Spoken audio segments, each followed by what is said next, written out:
circuit équivalent de Thevenin et de Norton. C'est très utilisé en électronique. Supposons qu'on a un circuit composé de plusieurs récepteurs de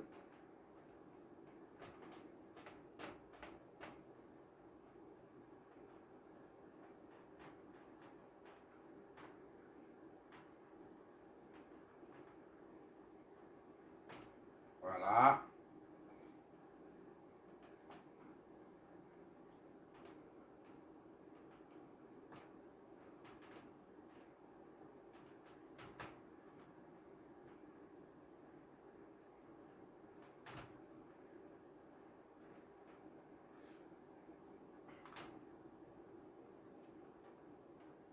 Voilà. C'est un circuit assez complexe comme ça là, avec une source. Et ici une autre source par exemple. Une autre source de courant.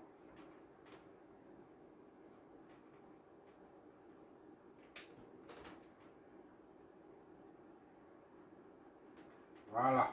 Je vérifie le cadrage.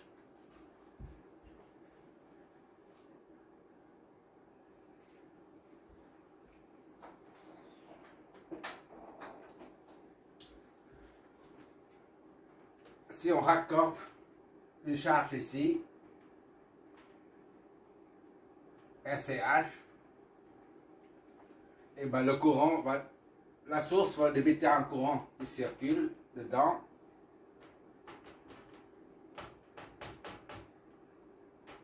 I3, I4, voilà. Et tous les autres courants. Imaginons que la résistance de charge est égale à 1 ohm. Un CH est égal à 1 ohm seulement. Et que le courant débité, que le courant I4 qui arrive, qui traverse la charge, sera 1 ampère par exemple. D'accord? Et maintenant, ça on dit le borne de raccord. Si on enlève cette charge RCH de 1 ohm, on remplace par une autre de 7 ohms par exemple. Dans ce cas, le courant I4 ne sera plus le même. Son intensité change. Disons, I4 est égal à 0,2 ampères par exemple. Puisque la charge n'est plus la même, le courant I4, la charge n'est plus la même, le courant I4 n'est plus le même. D'accord? Chaque fois on fait varier la charge, une charge variable, on met une flèche comme ça pour dire la charge est variable. On peut régler pour que la résistance de la charge varie. Au début, c'était 1 ohm. Pour connaître le courant I4 est égal à 1 ampère, il fallait calculer tous les courants ici, d'accord? Et en déduire I4. D'accord? Tous les courants et toutes les tensions aux bornes de chaque élément. Absolument tout. Pour en déduire I4 qui arrive ici. Et puis la tension aux bornes. VRCH. D'accord? Et si maintenant on monte, on règle le réglage est fait de sorte que RCH soit égal à 7 ohms. Et bien tous ces courants changent. Leur intensité change. Ainsi que la tension aux bornes de la charge. Pour avoir I4 est égal à 0,2 ohm, pour connaître cette valeur-là, cette intensité, il faut recalculer. Chaque fois, il faut recalculer pour avoir I4. Et à la fin, on trouve I4 est égal à 0,2 et RCH, V, la tension aux bornes, disons, au début, c'était V RCH est égal à 3 volts. Et maintenant, on a remplacé RCH, on a fait varier la résistance jusqu'à 7 ohms. On trouve I4 est égal à 0,2 ampères et VCH est égal à...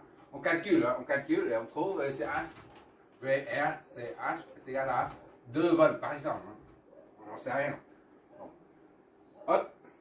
Ceci pour dire que chaque fois la charge varie, tous les courants et toutes les tensions du circuit varient en conséquence. D'accord?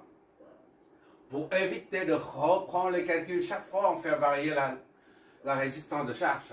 Et ben on va le reprendre pour éviter de refaire les calculs des courants et des tensions. Chaque fois on fait varier la résistance de charge, on remplace ce circuit là, les résistances et des sources de tension par un circuit qui est appelé le circuit équivalent de Thevenin. Ce circuit est une source de tension A et B. On remet ici A et B. Voilà. Là, c'est plus sur une seule source. Les deux sources, le courant disparaissent pour laisser la place à une seule source de tension, qui est la tension équivalente de Thevenin. D'accord? VTH, TH comme Thevenin. Ici, c'est la résistance de Thevenin. RTH comme résistance de Thevenin. D'accord? Tous le circuit, tous les éléments situés en amont de A et B se retrouvent ici. C'est remplacé par ce circuit. D'accord? Les sources seront remplacées par ça.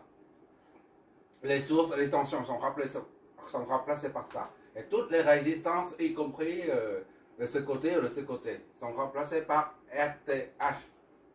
D'accord? Une fois on a le circuit équivalent à de ce côté-là, et ben on raccorde la charge H. CH. Ici, on remet SCH. Maintenant, si on refait la même opération qu'en haut, si on fait varier la résistance pour que ça devienne 1 ohm, le courant I4 là, disons maintenant c'est I, d'accord? Voilà, 8 I4, voilà. On a un circuit réduit très simple à calculer. On n'a pas à calculer chaque fois tous les courants. Si on utilise le circuit d'origine, le circuit initial, il faut recalculer tous les courants ayant des lieux I4. Par contre, si on utilise le circuit équivalent de Thevenin, on calcule juste ce courant I4. Il n'y a pas d'autre courant à calculer, il n'y a pas d'autre tension. Et VRCH se trouve à ce niveau. VRCH, d'accord? Là, on a 1, 2, 3, 4, 5, 6, 7, 8 résistances seulement. Imaginez, on a un circuit de 30 résistances avec les bobines, tout ça. La bobine d'inductance est de 5 sources. 2 sources de tension indépendantes, puis 2 sources de courant indépendants, puis une source de tension dépendante. Tout ça complique le circuit. Et ben, chaque fois, il faut recalculer les courants et les tensions. Avec 20 éléments résistifs du circuit, il faut recalculer 20 fois. Ici, on calcule une seule fois. C'est ça l'intérêt du circuit équivalent de Thevenin. D'accord? Et comment on va calculer tout ça? Imaginons qu'il y a aussi une source de tension dépendante. Voilà. Peu importe le nombre de sources de tension ou de courant, peu importe le nombre d'éléments dans le circuit, l'ensemble du circuit situé en amont de AB peut être remplacé par ce circuit-là, équivalent de Thevenin aux bornes AB. D'accord? On va montrer comment faire pour réduire ça à ça. D'accord? Comment faire pour ramener ce circuit, transformer ce circuit-là en un circuit très réduit. D'accord? Là, c'est un exemple. D'accord? On va faire cet exemple. Oui, j'ai oublié un truc. Soit on ramène un circuit équivalent de Temna. Ça, c'est Temna. D'accord? On peut aussi ramener l'ensemble à un circuit équivalent de Norton. Norton, c'est un circuit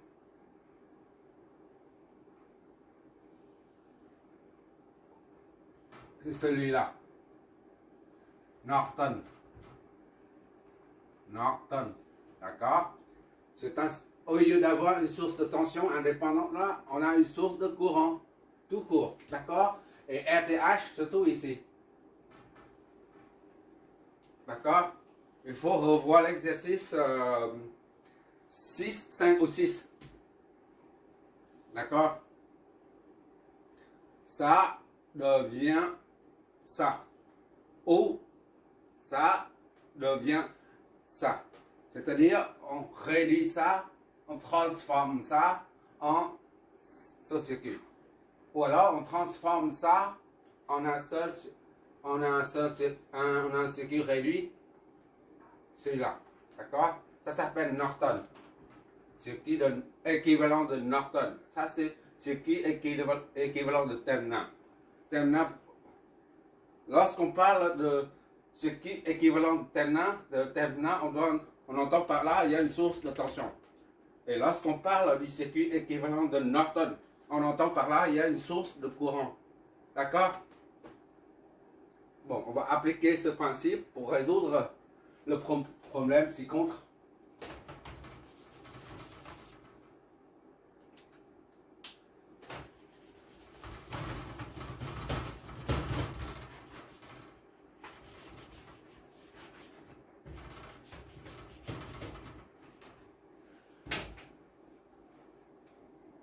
Voilà. On va trouver le circuit équivalent de Temna qui remplace tout ça là. Les deux éléments récepteurs et une source de tension. On remplace ça là, tout ce qui se trouve à ce côté des deux points de connexion AB, 1, 1, 2, par un circuit équivalent de Temna. Et pour ça, si on a une source de tension, on a dit le court-circuit équivalent de Temna est composé d'une source de tension plus une résistance. D'accord? Source équivalente de Temna. VTH et RTH ici. Résistance équivalente de Temna. RTH. Il faut avoir ces deux éléments, la valeur de ces deux éléments. Donc on calcule ça, puis ça. Comment on calcule ça? La résistance équivalente de Temna.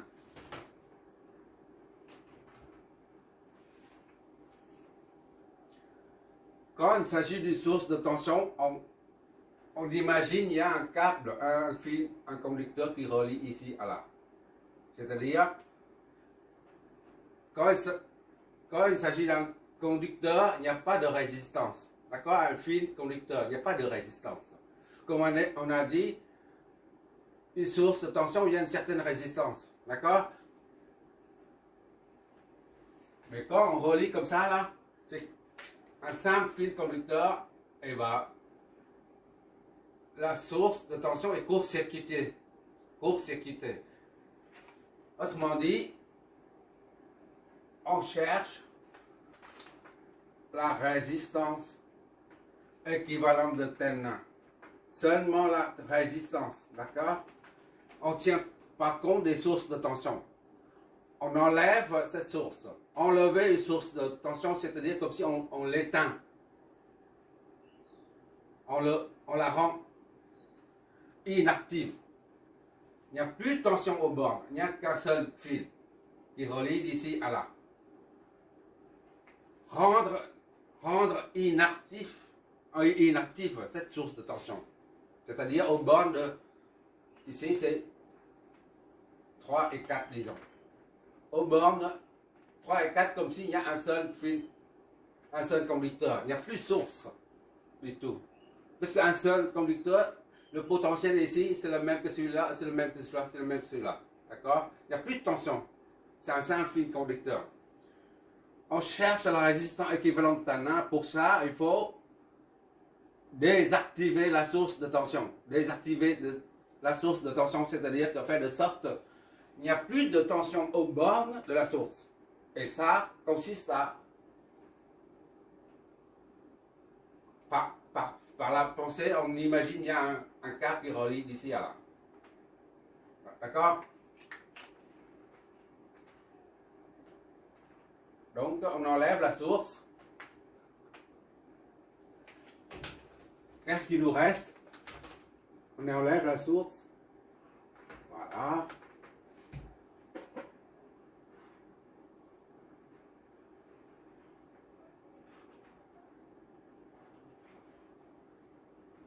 On dit on court-circuit la source de tension. Puisqu'on relie d'ici à là. Par un seul fil conducteur. Voilà. On enlève, on désactive la source de tension. On l'éteint. D'accord?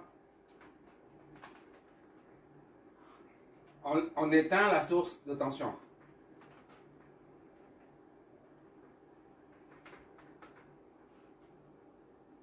Oui, j'ai oublié de dire. Ici, on travaille avec une source de tension parfaite tout le temps. Hein? D'accord? Il n'y a pas de résistance interne.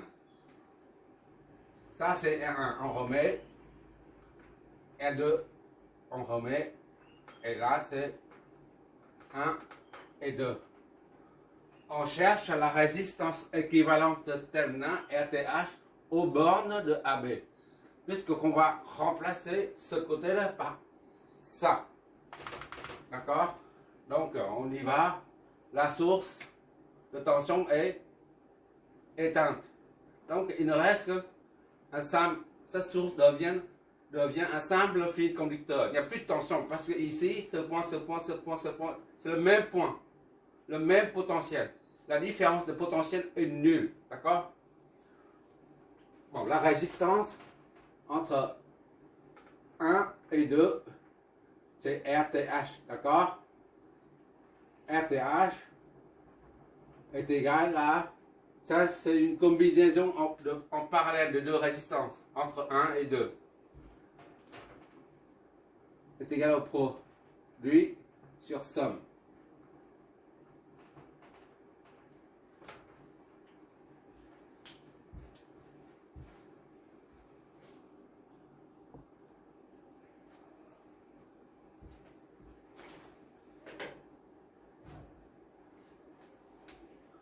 Ça, c'est une formule, hein, juste une formule. Concernant les deux, la somme des deux résistances branchées en parallèle, entre 1 et 2. La résistance équivalente entre 1 et 2 est R1 c'est 10 fois R2 c'est 40 divisé par R1 plus R2. 10 plus 40. D'accord? 400 divisé par 50. D'accord? RTH, la résistance équivalente de terminal est 8 ohms. C'est ça qui est égal à 8 ohms. D'accord, on met 8 ohms. Voilà. Et pour la tension aux bornes 1, 2. Maintenant, c'est le calcul de tension de terminal, VTH.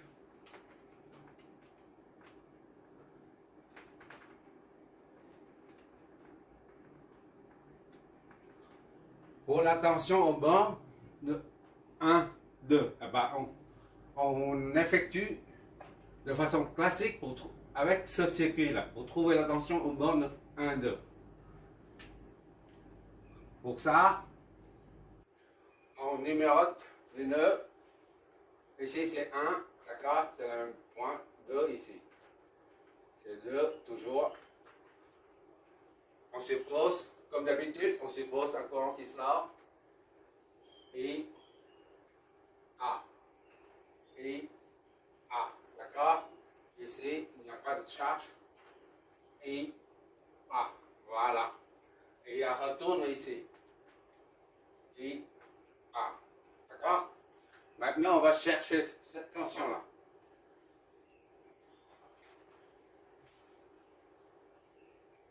Bon.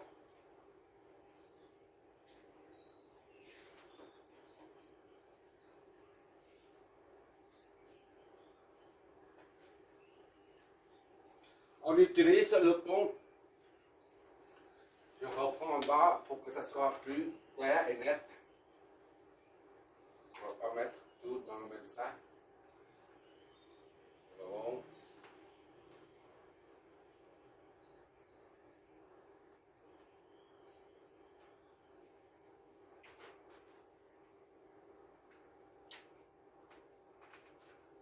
On redessine en bas le circuit déjà.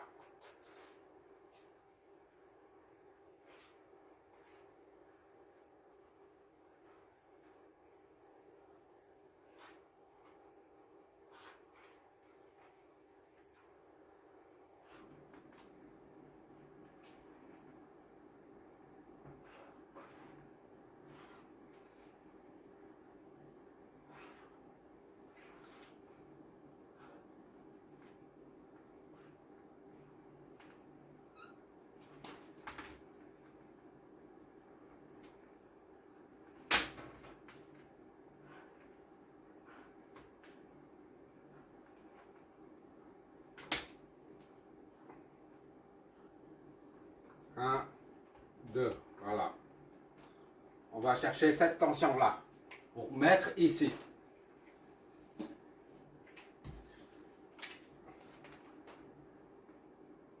Plus, moins.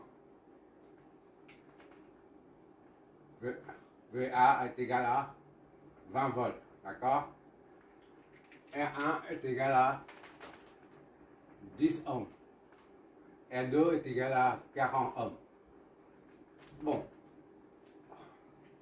IA sort d'ici, là.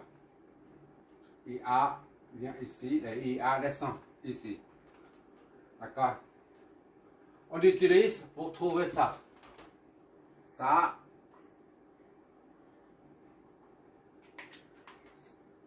D'accord? On calcule. Ça, c'est RTH, tandis qu'ici, VTH. D'accord?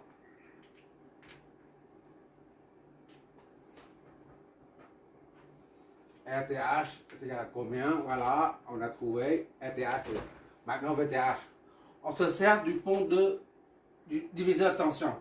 C'est-à-dire, VTH est égal à ça, R2, la résistance talon divisé par la somme des deux. D'accord? R2 plus R1 fois la tension de source. VTH est égal à R2, c'est 40 divisé par 40 plus 10. Le tout multiplié par 20. Donc, VTH est égal à combien? 16.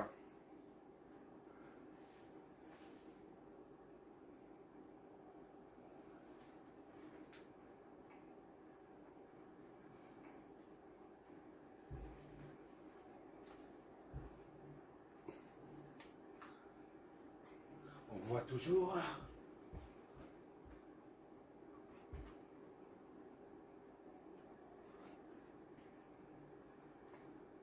VTH égale à 40 divisé par 40 plus 10 fois 20. Ça fait 16. 16 volts. D'accord?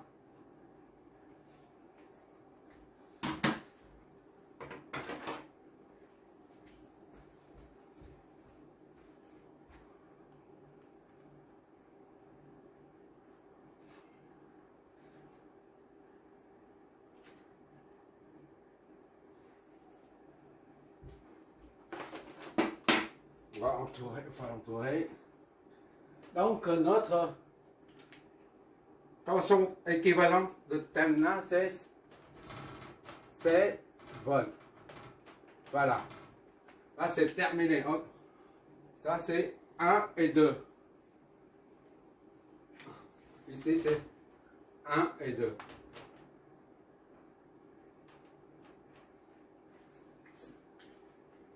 Tout ça, là, de ce côté, est remplacé à présent par une résistance équivalente et une source de tension équivalente. On voit ici, c'est pas la même chose. Ici, c'est 20.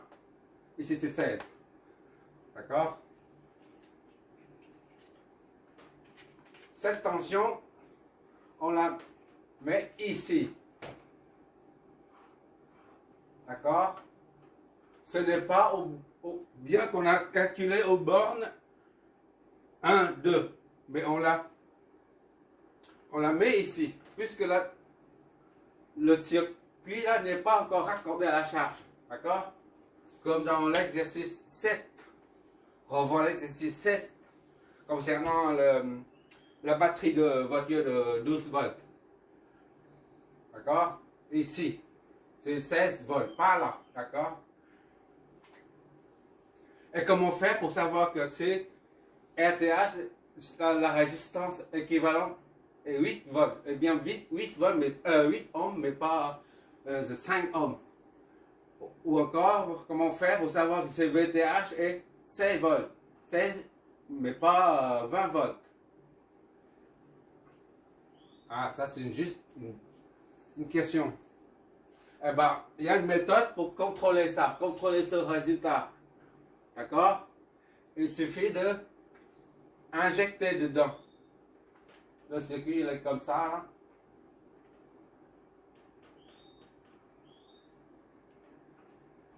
Un, 2, RTH, VTH.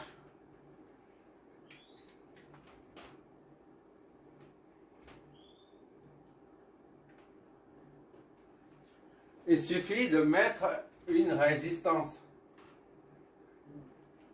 d'une valeur quelconque, disons RB est à 1 ohm. Pour simplifier le calcul, on prend l'unité, d'accord?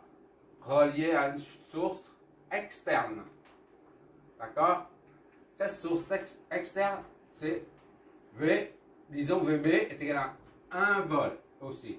Pour simplifier, on peut mettre 25 volts, ici c'est 14 ohms, hein, mais pour simplifier la vérification, on se sert de l'unité. 1 volt ici, 1 ohm ici. D'accord? Là, on va injecter dedans, on va relier ici. C'est comme si on injecte un courant I dedans.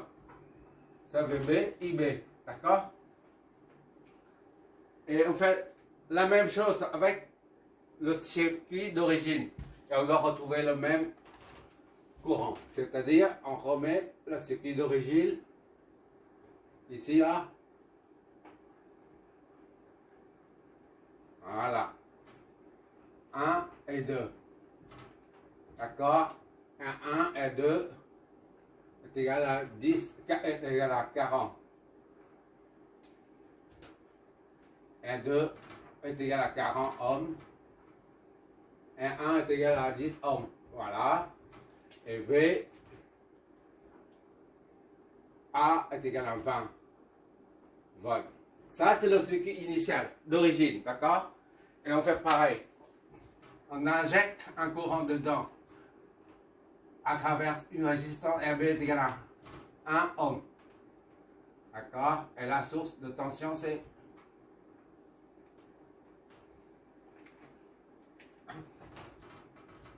VB est égal à 1 volt. D'accord?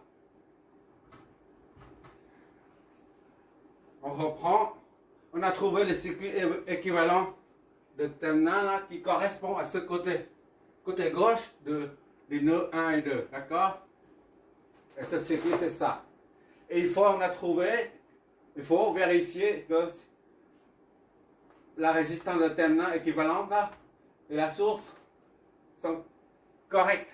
Et pour ça, on injecte un courant dans le circuit équivalent, de même que là, on injecte aussi un courant IB dans le circuit initial. Et non, si IB ici, là, est le même que IB ici, on résout, hein, il faut résoudre sur le circuit. Si IB débité dans ce circuit est le même que IB débité dans ce circuit. Dans ce cas, les valeurs trouvées ici là sont bonnes. D'accord? Là, c'est le résultat. Maintenant, on va vérifier. Là, on va attaquer tout cela.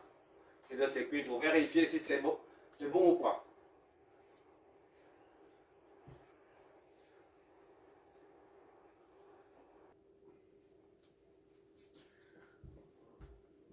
Là, j'ai reproduit ce circuit là, ici. On va vérifier tout ça là via deux circuits. Ça, je remets ici.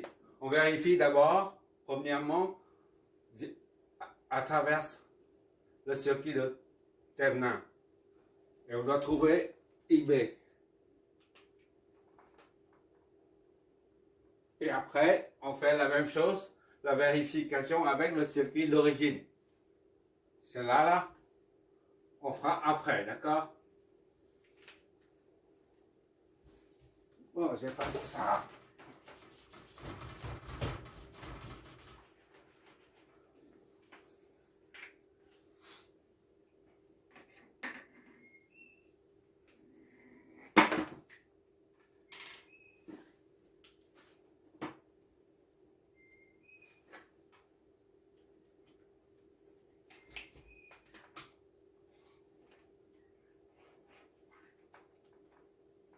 VTH, VB1 ici, IB, voilà, VRB, et ça c'est